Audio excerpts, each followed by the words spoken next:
Jolivette. Yes. Hi, this is Jolivette Anderson. How do you say your last bit of your name? Douoning. Douoning. Yes. Okay, and Jolivette is visiting London, and she's agreed to do a little interview with us, just a short one, just to get a little bit of background information. I'll allow you to introduce yourself. I am Jolivette Anderson Douoning, and I'm originally from Louisiana in the United States, but I lived 10 years in Mississippi as an artist, and I use my art to educate and to teach about Black culture. I moved to Indiana in 2003 from Mississippi, and while working as an administrator at Purdue University, I decided to further my education. I got my first master's degree when I was 24 years old from Grambling State University in Louisiana, and I have my second master's degree from Purdue University in 2012, so it was 20 years in between, and now I'm working on a PhD. And what I do is I research race, place, and space. And I'm excited actually to be in London because I get to participate in an African Storytelling Festival. And that festival is the product of a sister from Nigeria originally who is creating an African village out in Essex and at Debden campsite. And that ties into my research. And I also get to present my research on my family history in storytelling format, because I'm going to look at performance as a way of, as pedagogy, as a method of teaching. Yeah. So that's kind of it in a nutshell. Nice. And are you comfortable to share your age with us? Yeah, I'm a 68 baby. Glad to say I was born in 1968. My birthday is actually next month, so I'll be 48 years old. Wow. Okay. And I've been looking you up a little bit online. So you wrote a piece that it's an audio piece online, I believe, called At the End of a Rope in Mississippi. Ah, yes. You found that online. I did. Wow. I can't even find that online. That's my job, you see. Yes. Wow. Okay. Yeah. Okay, so can you tell us a little bit about that piece that you wrote? At the End of a Rope in Mississippi is the name of a CD that I did in 2000.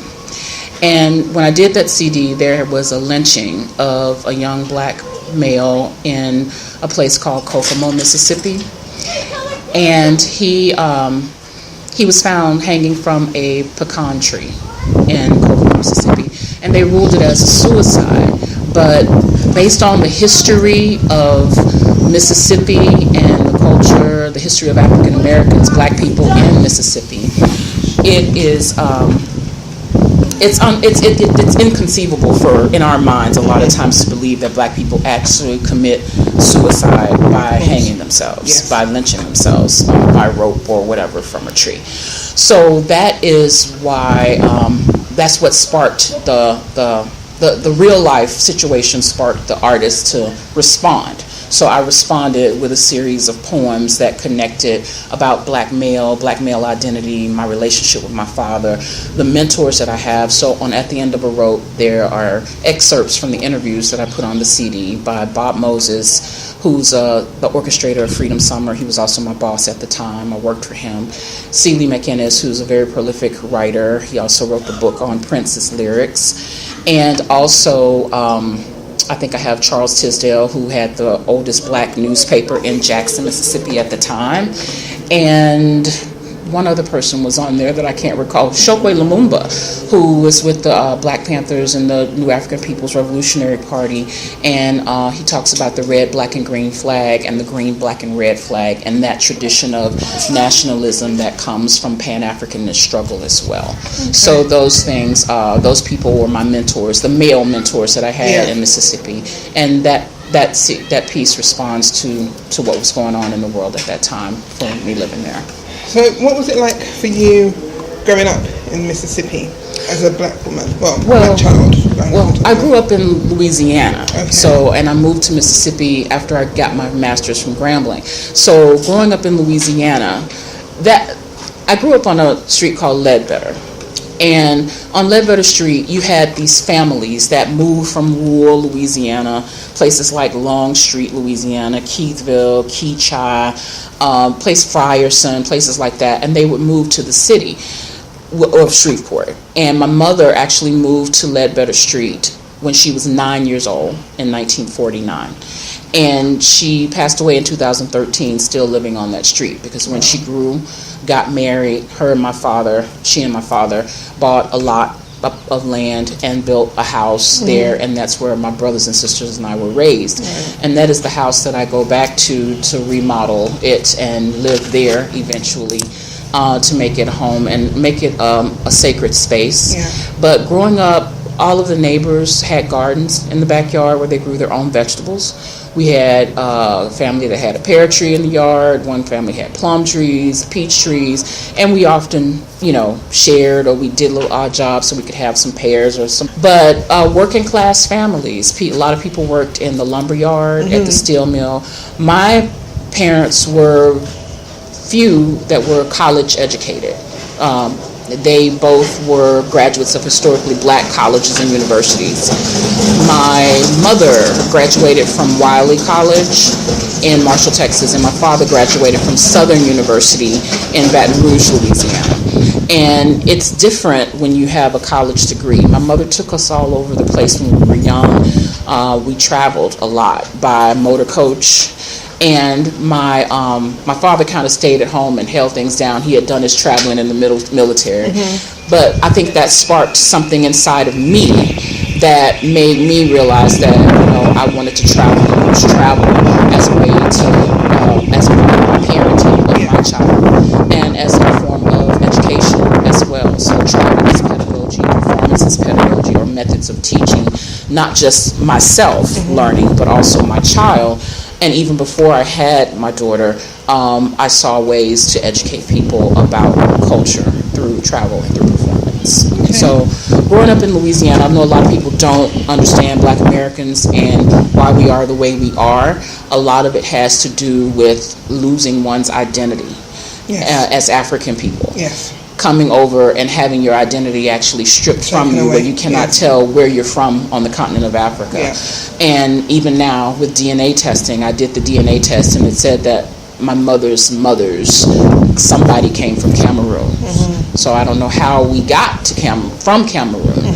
Still trying to figure that part out. So genealogy is interesting to me as well. Yes, we have the same issues here because you just have this name, this last name that you were given, and what was before that you don't know. And it's something that I want to do also, which is to trace back and try and find who we are. Because it's good when you have kids as well, especially, it's good to be able to share that information with them and allow them to know that. I mean, Anderson, that's the name, the family name, and it goes back 200 years in the family. You can trace it back.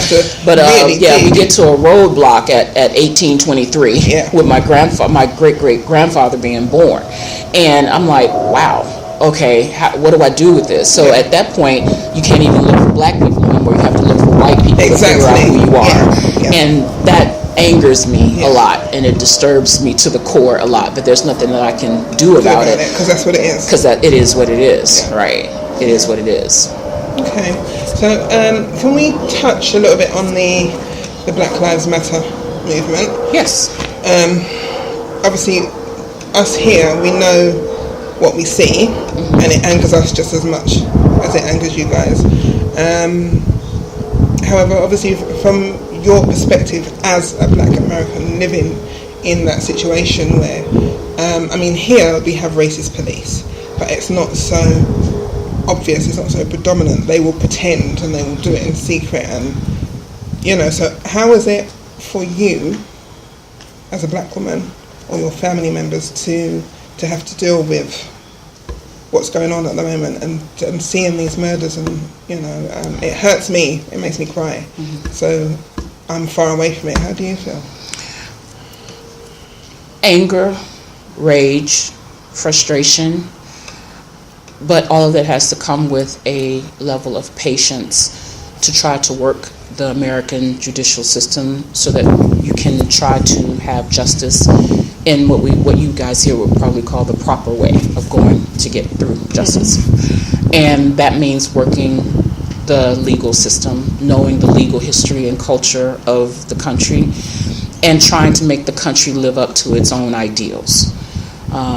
What I mean by that is the preamble to the Constitution. We hold these truths to be self-evident, that all men are created equal, that they're endowed by their Creator with certain inalienable rights. Among them are the right to life, liberty, and the pursuit of happiness.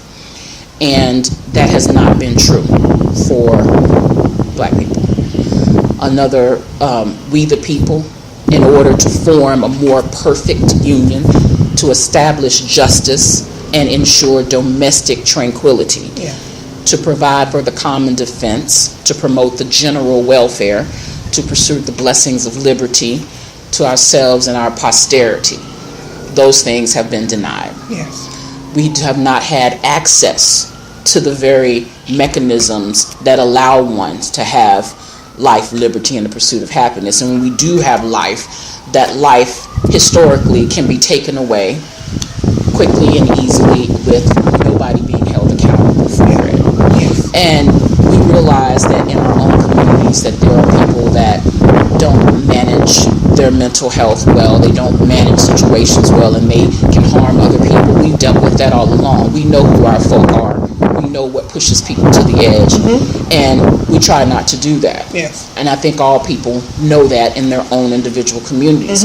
What Black Lives Matter is talking about is the state-sanctioned killing of Black men. Yes. That is the difference. So when you hear this argument that talks about Black-on-Black crime, right? That's trying to scapegoat the issue. Of course it is. The issue is, why is it acceptable for the government, for the state, to murder, kill, assassinate Black men without anybody being held accountable, when they've been doing it?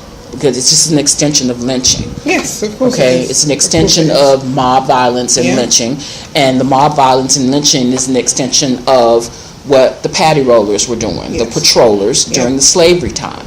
Because you have to look at the fact that policing, especially in the South, evolved out of Black people being labeled as property during slavery. And these property owners, the slave masters, wanted to protect their interest. So they hired these poor whites to basically look, at night, to be looking around for Blacks who may be trying to escape or get off the plantation and things like that. So when you look at the trajectory, and that's what my research does, it examines a Black cultural continuum, right? So you don't just look in isolation at what's going on right now. You have to go back generations and find out what was happening then, and then you find the through line or the theme or to what's going on, and you can understand how we got to where we are. The problem in the United States is there are people that don't want to have these conversations. There are people that are, they can't hear you say Black Lives Matter without responding, well, all lives matter, or blue lives matter. Every time somebody says blue lives matter, meaning the police because they wear blue here, every time they say that, I want to get a big giant picture of Papa Smurf or somebody to say, have Papa Smurf saying, blue lives do matter, damn it, right? So, because it's just sidestepping. Yes, of course it is. The situation because they don't want to deal. Well, the bottom line is this, and I'll be real, and I say this to students all the time. When I used to do tours at the Black Cultural Center that I worked at, I say, I know what is said about me as a Black person. I know what's said about Black people overall. Anytime that we step up and try to exercise our right to petition and protest the government for grievance, people say you should just be happy that you're here because we came to Africa and saved you all from your savage selves, and we stopped you from being pagans and Christianized you, and the slave masters were good to you, and we were doing you a favor by bringing you from Africa and putting you here, so you should just shut up and be be glad and be happy. That is the narrative.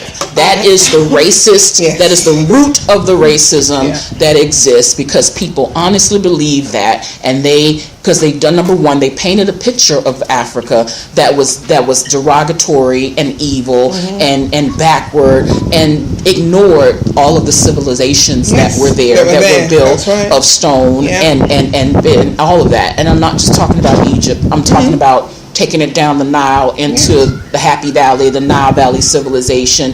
And also now in Nigeria and the West Coast, you're finding all of these different civilizations, these different places. And time is proven that our black scholars who were writing about these things were absolutely right. Of course they were right. And it can't be denied. And I saw that in the British Museum when I went. I read a comment yesterday. I can't remember exactly what it said, but it said something along the lines, and it was an Indian man, and it really upset me actually, because as an Indian man, I believe you should know better, because you were also, they were treated, right? The comment said something along the lines of that, why can't black people just get up and do something like the rest of us and stop complaining? And so it went on, and you know what? Let me respond to that Indian man real quick, right? Him and the people that think like him. We have been up, and we've been doing for hundreds of years, for thousands of years since we've been here, right? If you listen to Ivan Van Sertima talking about the origins of man, the Homo sapiens sapien, we've been here for an estimated 200,000 years, evolving into the people that we are now. And so we built the civilization, so we were busy. But when people come and destroy your stuff, and there's no record of it anymore, hold you down and oppress you and don't give you access to the mechanisms that they've come and stolen, then it's going to look like or appear that we haven't done anything. The same happened in the South during segregation times. White people said, no, you cannot go to school with white people, you cannot go to the same bathrooms or water fountains, you can't even be buried in the same cemetery with white people during segregation times, right? So we built our own little communities. I grew up in an all-black neighborhood. There was love and beauty in the neighborhood that I grew up in. But you had whole towns, 21 blocks in Tulsa, Oklahoma, Slocum, Texas, Rosewood, Florida, and countless other cities and towns that were black. But because someone allegedly did something to a white woman, then the whole town gets leveled by mob violence. People are dying. They drop dynamite sticks from planes into the black community in 1920s in Tulsa, Oklahoma, and destroyed all of that property that was owned by black people. Grocery stores. Okay, so that was us doing something, right? Funeral homes, that was us doing something. Churches, that was us doing something. All of these residential areas, that was us doing something. So we've always been up. But when you're up and people burn your stuff down, and then you rebuild and they burn it down again, where are you supposed to go? And you rebuild and they burn it down again, generation after generation after generation, denying access, then it's going to look like we haven't done anything. That's right. It's going to look like that. Yeah. But I know the truth. Yeah. And those, I mean, so, and people who have these ideas and these misconceptions about who we are as black people, especially in America, I get, you know, my patience is wearing a little bit thin with that conversation and that rhetoric, because they are absent of any knowledge or understanding about what it means to be black in America or to be black anywhere. Anywhere. That's right. Anywhere. Because what I'm finding is that it's a global issue. It sure is. It really is. And then on top of that, there are a lot of other races that are deciding to jump on the bandwagon and not see our struggle, but just jump on and decide to side over there. Not know anything about either side, but they just somehow in their head decided to go, we're going on this side because you guys just want to start trouble, and you know that hurts. Rachel. Are you okay to talk about Rachel for a second? I can talk about it. Yeah? Okay. So she's a friend of yours. Yes. Yeah, so it's a very strange. No, I considered Rachel a friend. Okay. Considered.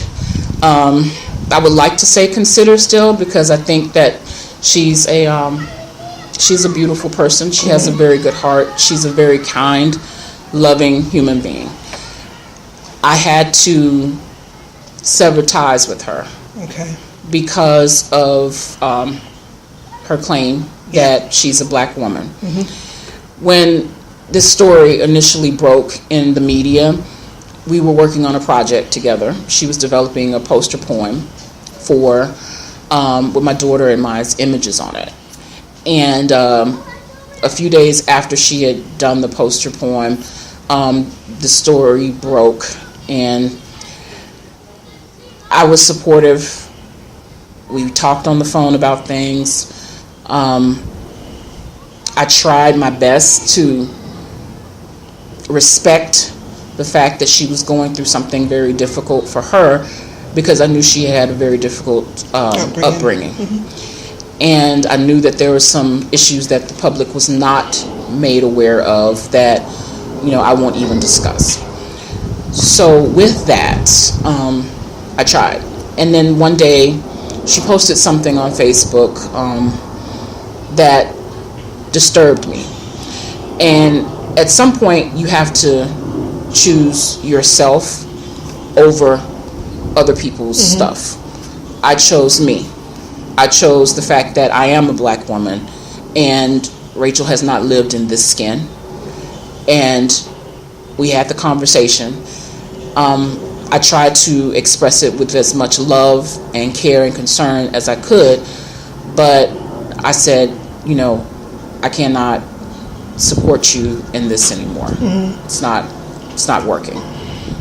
Because I research this, I teach this, and not only that, I have lived this generationally. And you are not a black woman in that regard, in that sense. And living your life around black culture, raising black children, I get it. I understand the need to make sure that your children know who they are. But when she was an undergrad, she was already doing black art and painting these beautiful pieces, and all of the subject matter was about black life and culture. This was before she got married, before she had a child, before she started raising her younger brother, and all of that. So that has been something that's always been in her from some place. Yeah. So I'm not knocking it, because she's not the only white person that has that. We used to call Tina Marie the person with blue-eyed soul. That kind of thing. But I don't think Tina Marie ever said, "I'm a black woman." Right. So when you first met her, she identified as a white person then, or as a black person? She was white. She was white. It was in never Mississippi. Said to you, I'm No. She was in Mississippi. She was a student at Belhaven College. I think it's Belhaven University now. And she was doing an art show at the actual historical, Smith Robertson Museum and Cultural Center. And I was volunteering there, and I was also an artist. And the curator at the time, Mr. Terry Fluker, he asked me if I would come to a meeting while she did a presentation, and he was thinking about doing her senior project at the museum, because she's a white woman who does black art. Yeah. And I was like, really? Okay. And he whispered, like, is she white? And so you have to prep me on stuff like that, because he knew me very well. So I had to straighten the face and be like, oh, okay, right, cool. But we went in, and her stuff was, she had a little projector with slides at the time, because this was like mid-90s, and a beautiful work. And I had a group of folk that did poetry, and we actually did poetry during her opening of her exhibit, her senior project at the museum. So that's how I knew her.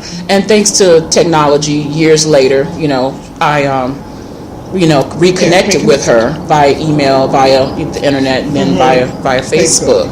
Yeah. So, but there's always been genuine love and care for her, and concern for her.